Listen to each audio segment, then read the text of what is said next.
Greetings, beloved, and welcome to Go to Nail, our second episode, our first in this year of Wine and Wound.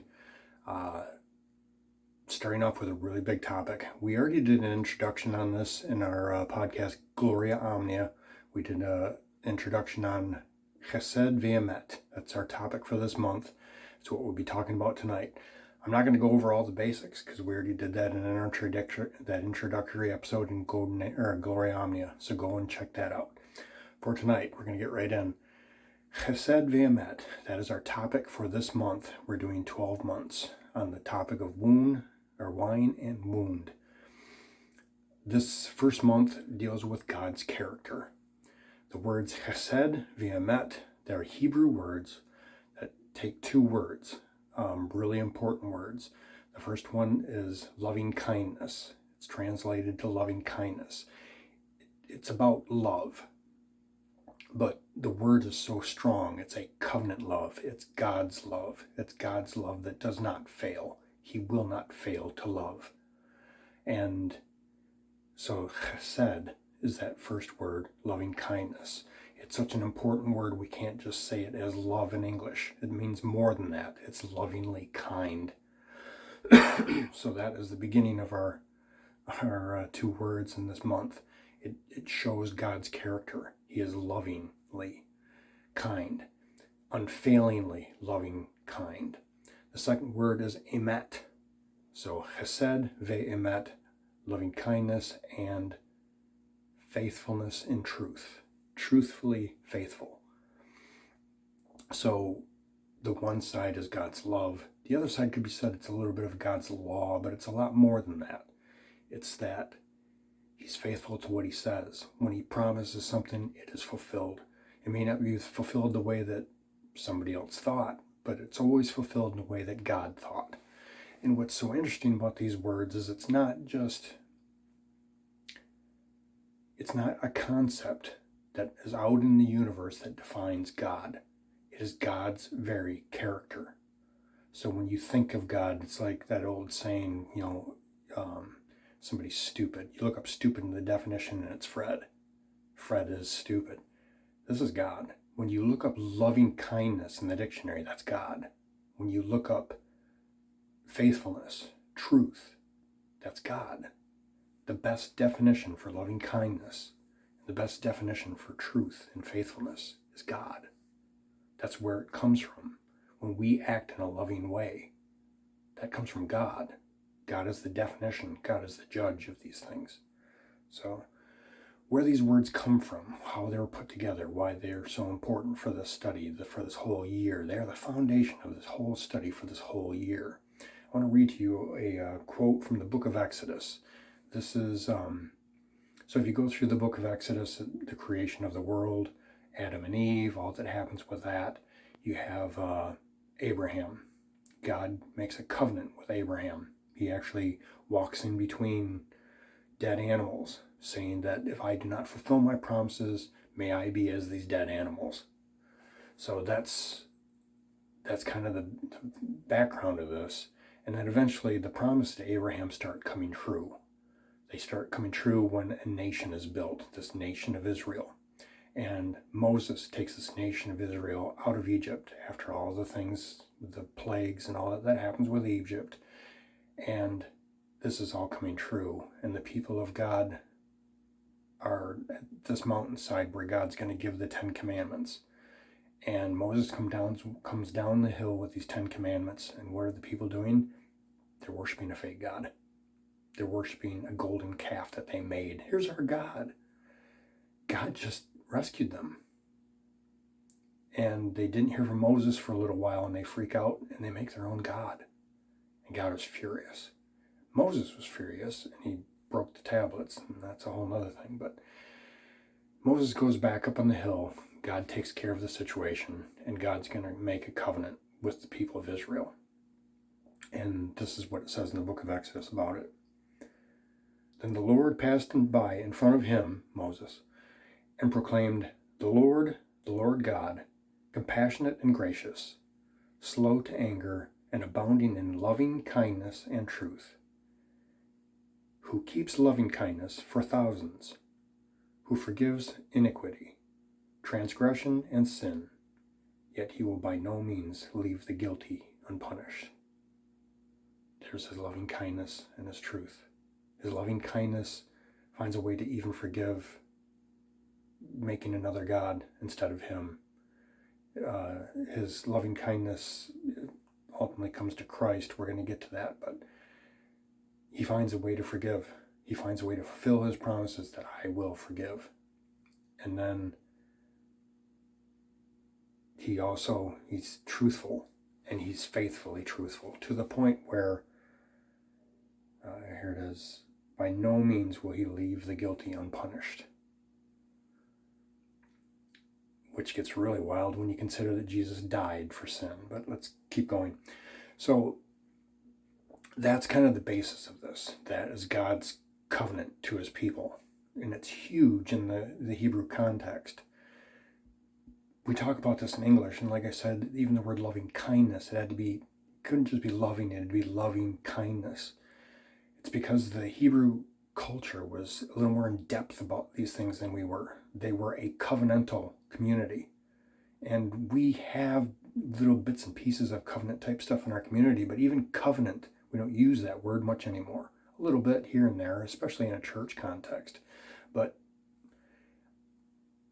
we don't talk about, I make a covenant with you. We don't do that anymore. They did back then.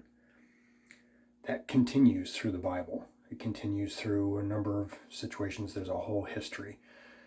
Eventually, the kingdom grows and grows, and they have a real king. At first, they don't have a king. They get a real king by David. And David sings these psalms. This concept of loving kindness and faithfulness goes through the Psalms a lot. It is said over and over and over in the Psalms. I'm going to read one of the best ones. So this is in Psalm 85. This is verse 10 of Psalm 85. Loving kindness and truth have met together. Righteousness and peace have kissed each other. That is God. God is where loving kindness and truth meet, where they're not a contradiction. They're different, but they're not a contradiction. In him, they're both true. So, law and forgiveness. You deserve to die, but I love you that much, we're going to find a way, a real way. And that way was found. Matter of fact, now we're going to continue that concept, loving kindness and truth. This goes right into the New Testament. So this is writers after Jesus was resurrected from the dead. This is the Apostle John in the Gospel of according to John, speaking about Jesus. The whole book was about Jesus coming. John says this, a big passage. And the Word became flesh and dwelt among us. And we saw his glory, glory of the only begotten from the Father, full of grace and truth. Now again, loving kindness was such a big thing, that loving aspect of God was such a big thing. They didn't have a good word for it in the Greek. They had to use the word grace. There wasn't something loving kindness, that wasn't a big word for them. So it's a little flat, but full of grace and truth. That is the Greek version of Chesed via Met. So that's our topic for this month. And it lays the foundation for all the rest that we're going to do of wine and wound. We've already talked about this a bit. If you've not checked out our Glory Omni episode, please go to that and check it out. It's a nice introduction. And we're doing a psalm study. Every single psalm we're going to go through this year. Every single week we're going to go through 3 psalms. Monday and Tuesday we're going to go through 1 psalm. Wednesday, Thursday through another. And then Friday and Saturday yet another. And so 1 psalm's going to take 2 days. We're going to pull it apart. Sometimes we talk about the wine and the wound. Sometimes we talk about other things. But we're going through each of the psalms throughout the whole year. By the end of the year, we'll have gone through all of the psalms. And this is the basis of it all. Next month, we're going to go through another topic that's going to grow off from this concept of God's loving kindness and his truth. We've only got 10 minutes. Oh my gosh. But I want to also talk about Psalm 2. We did that over this past week. So Psalm 2 is the psalm about how the nations are raging against God. They don't want God. They don't want his law over them. They don't want his dominion over them. They don't want a God telling them what to do. They don't want a God telling them to be righteous. They don't want a God being loving to them or being truthful. They want to be their own gods. And that's basically what the whole breakdown of what happened with Adam and Eve. The serpent came, talked to Eve, and said, you could be a god. You don't need God. Did God really say that you're going to die if you eat that fruit? Yeah, he did. And that's where death came to us, because we decided to be a god instead of him. We wanted our loving aspects to be king. We wanted our truthfulness to be king. We didn't want God's loving kindness that was unfailing. We didn't want God's truthfulness that was unfailing. Instead, we wanted our own. And Psalm 2 talks about that raging nation. They wanted the cords of God taken off from them. And it also talks about God establishing a son that would rule as king over the nations in Zion. Zion was the center of the nation of Israel. And that's where loving kindness really kind of comes together, because you go through that psalm, and at the very end, we talked about this. At the very end, it says, kiss the son. And it's a particular phrase in the Hebrew, and it kind of meant show him honor. As a matter of fact, one of the Bible translations, we went through this, it was kind of silly. It says,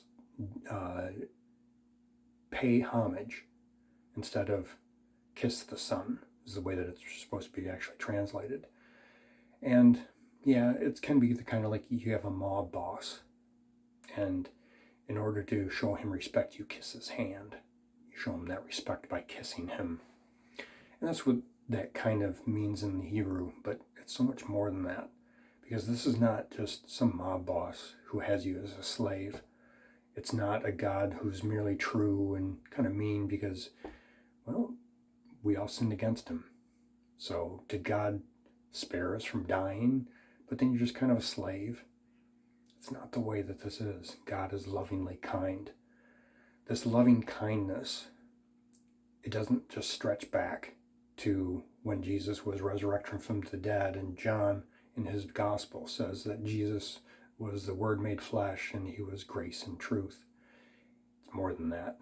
And you go back to the Psalms, where psalm after psalm after psalm, it talks about God being loving kindness and truth. Is it just words? Is it just God's loving kind and you're a goofy human being that, like Israel, God saves them and you keep screwing up? So God loves you, but he had to die for you. You're just kind of an idiot. Or does it go back to Exodus, where here he just saved this people, this whole nation of people that were living under the thumb of Egypt, and he saved them through plagues. He saved them by, they got to walk through the sea, the Red Sea, and then that Red Sea came and washed away all their enemies. And they left that slavery. And then they got into the desert, and Moses disappeared for a while, and they made their own God, and then God redeemed them. So then were they just a bunch of slaves? But it goes back even further. Chesed v'emet, like I said, it's the character of God. So back even before creation, God wasn't all alone. God wasn't just sitting in all eternity, just sitting there all by himself. And I've heard it said, oh, God made us because he was lonely. God wasn't lonely. God's a Trinity. There's the Father and the Son and the Holy Spirit. They are one God with three persons. It's kind of a mysterious thing, but that's the way it's described. And that triune person, unity in one God, three in person, that triune God, he was lovingly kind to himself. Those three persons in that Trinity were lovingly kind to each other, and it was overflowing. The truthfulness between them was faithful, and it was overflowing. And God didn't need to do anything more. But because it was overflowing, he decided to show that love to us. He decided to show his truthfulness to us. He decided to show his promise keeping to us. And so he created the world. And that passage that people always they mess it up. God so loved the world that he gave his only begotten Son. And they use that passage to show that, no, Jesus died for everybody. But that's not what that passage is saying. It's not saying God loved every individual. That's not the point of the passage. The point of the passage is God loved his creation. God loved the world, not just the people in it. He loved the ideas of it. He loved the creation of it, the way that it works. He loved the world. He loved the universe. He loved the stars. He loved the animals. He loved the plants. He loved the forces that make the world work with its, the moon and the sun and the way they make waves, the way that there's a tide when the moon comes across the waters. And he did love us. He was lovingly kind to us. His love overflowed towards us. And when Jesus died and rose again to save us, it wasn't to make us slaves. It wasn't so that we would kiss the Son as if we're kissing a mob boss. We kiss the Son because he's lovingly kind, because we love him back. And one of the big reasons I'm doing this study over these next couple months is because there's a passage in Revelation. I'm going to look that up real quick. Give me just a second. I didn't plan on this. I should have. So just take a second. So in the book of Revelation, there are, Jesus, the author, talks to 7 different churches, but that doesn't really matter. There's a passage in it where he's talking to one of the churches, and this is said to it.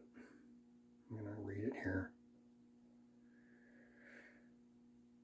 So he talks to the 7 churches, and I think there was one church that he didn't have any kind of much of a criticism to. I'm sure he could have come up with one, but it wasn't the point of the passage. 7 churches, nearly every single church, he had something against them. There were things that they were doing that they shouldn't have. So he points it out to them so they can correct it. God disciplines us, and he was disciplining this church. And in general, the church was really good. It did a lot of good things.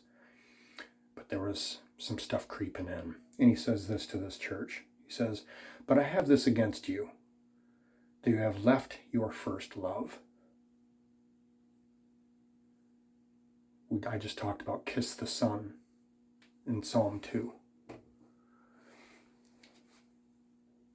That lovingly kind God that was overflowing with love and created us so that he could love us. Not because he had to, but it was because it was over and above who he was. He did it for us so that he could love us.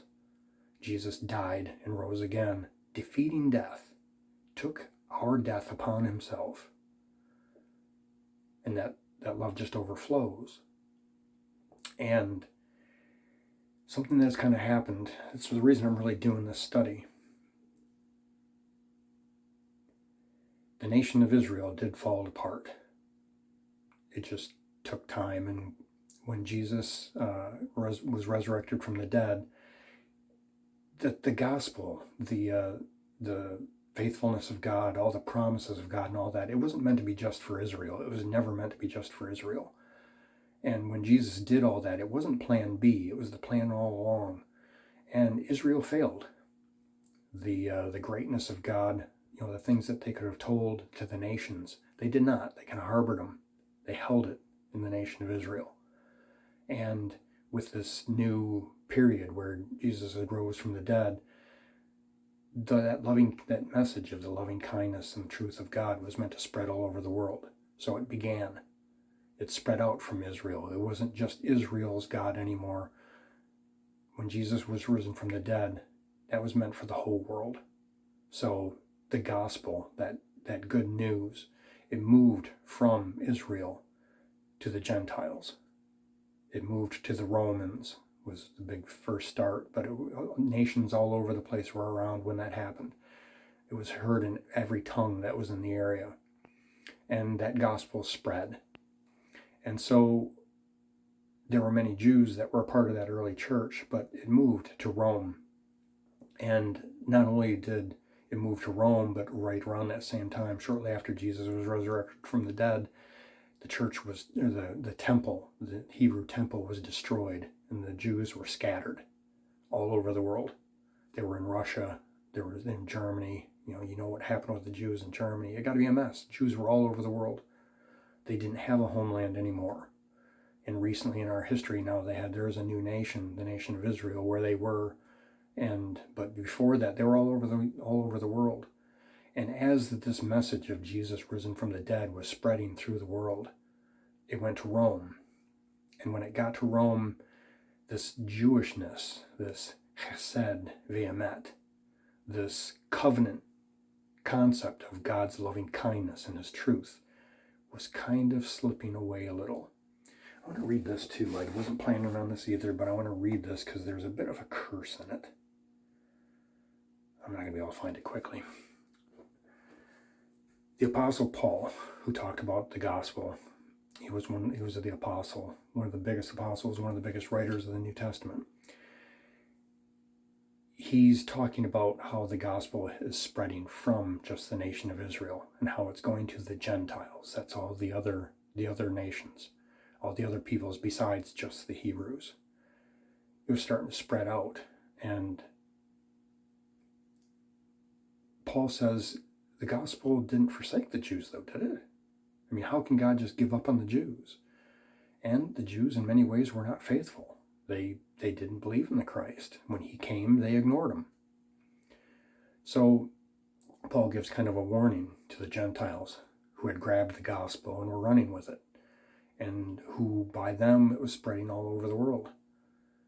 He says to them, be careful that you don't first, how to put it, I can't remember the word it uses, but that you don't disrespect the Jews.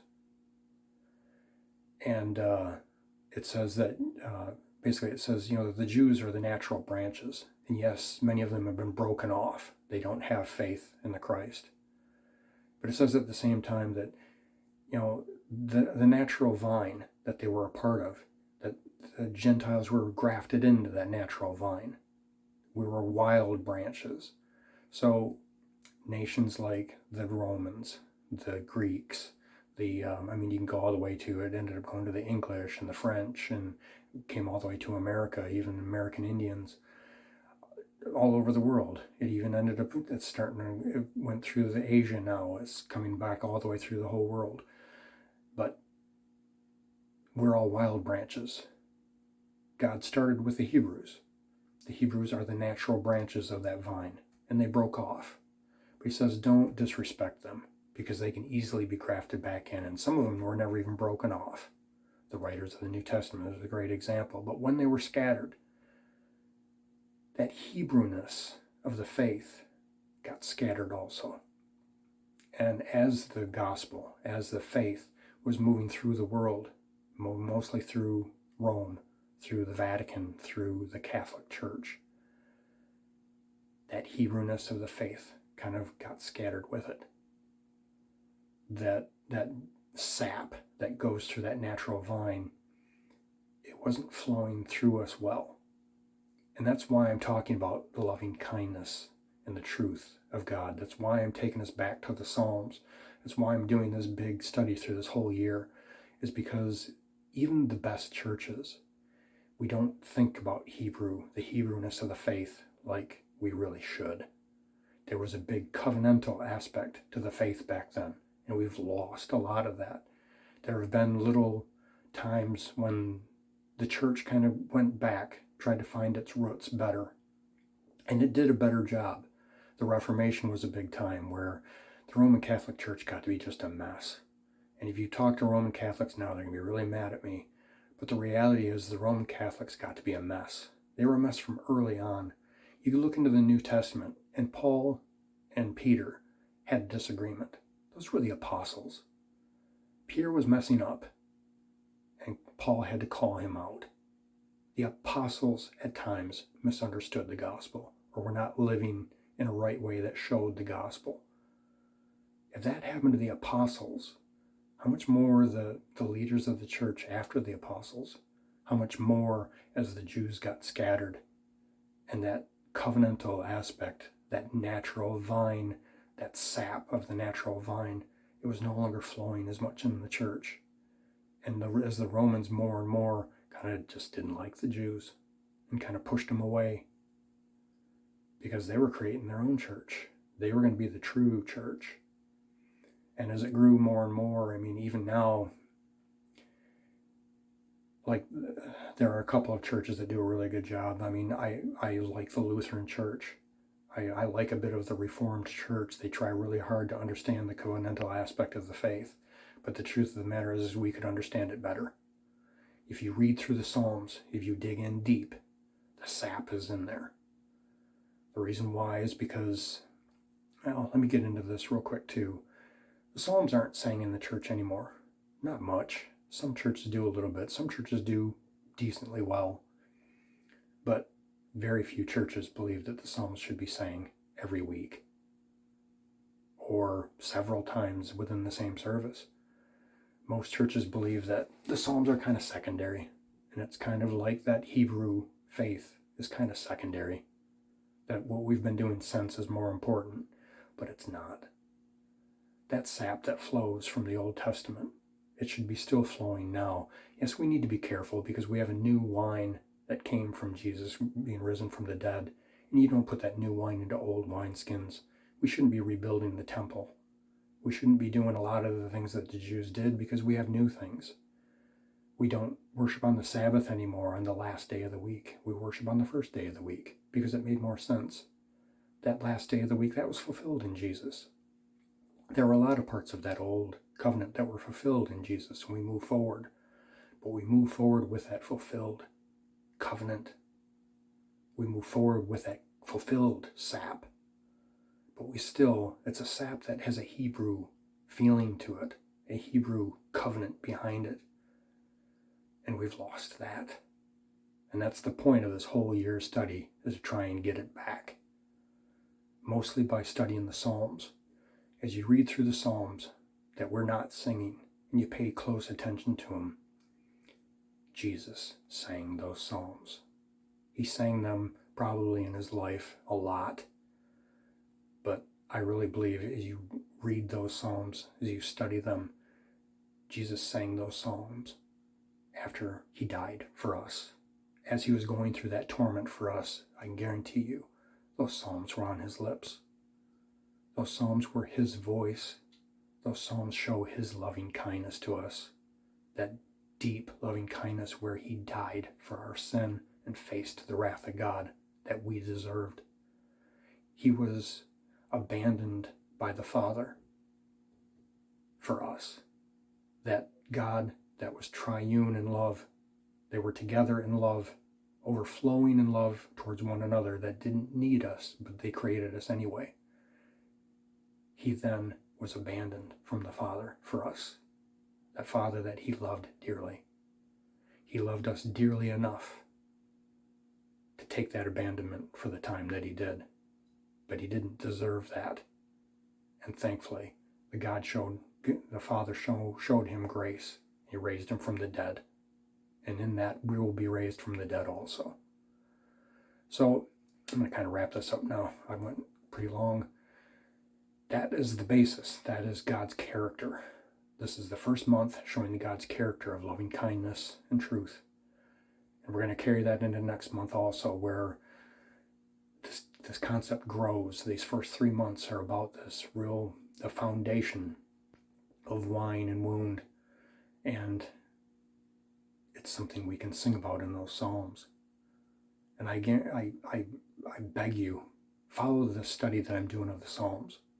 Follow it as much as you can. I realize I do a lot with that. There's a lot of digging into it. It takes a lot for me to create this.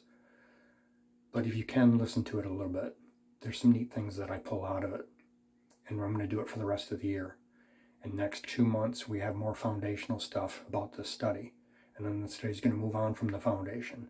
And it's going to show some of this Hebrewness that we're missing. And we're going to do it through the whole year. So I hope you can join me for more and more of this, because I really think this could explode the church. Because Jesus died, because he suffered, because he took the real wound, we can join that wound. It is said in the scriptures that we share in his sufferings. And that's kind of a terrifying thing when you think of all that Jesus suffered. But we don't suffer everything he did. We don't have to die for sin the way that he did. He took care of that for us. It's done. But we do share in his sufferings in the sense that in order for Jesus to find glory, he went through those sufferings. Those sufferings were the foundation of his glory. We can look back and say, he did all of that. It's amazing. He could have just taken the honor that he had in and of himself, and he could have just, that was enough. He could have just let us all drown in our sin. But instead he chose to do more. And he's more glorious for it. And we are united to that glory. And we will be more and more seen in that glory as we partake of his sufferings. And the neat part is, we don't partake of his sufferings in being abandoned. It feels like we're a little abandoned. Jesus is away while we're waiting for him to come back, and we miss him. And there's a sense of abandonment. But we're not abandoned. His Spirit is with us. We're united with him in heavenly places already. And we still sin. But those sins are disciplined by a loving God. And that hurts. And that's us partaking of Christ's sufferings. When we are disciplined as we should be, we're taught not to sin anymore. It happens more and more all the time. We're taught by a loving God not to keep sinning. It doesn't make sense. So little, not very fun things happen to us. You could go to jail for doing something stupid, and that sucks. But it teaches you not to sin from a loving God. So we do walk in that suffering that he suffered, but it's a different suffering. It's a suffering that was fulfilled.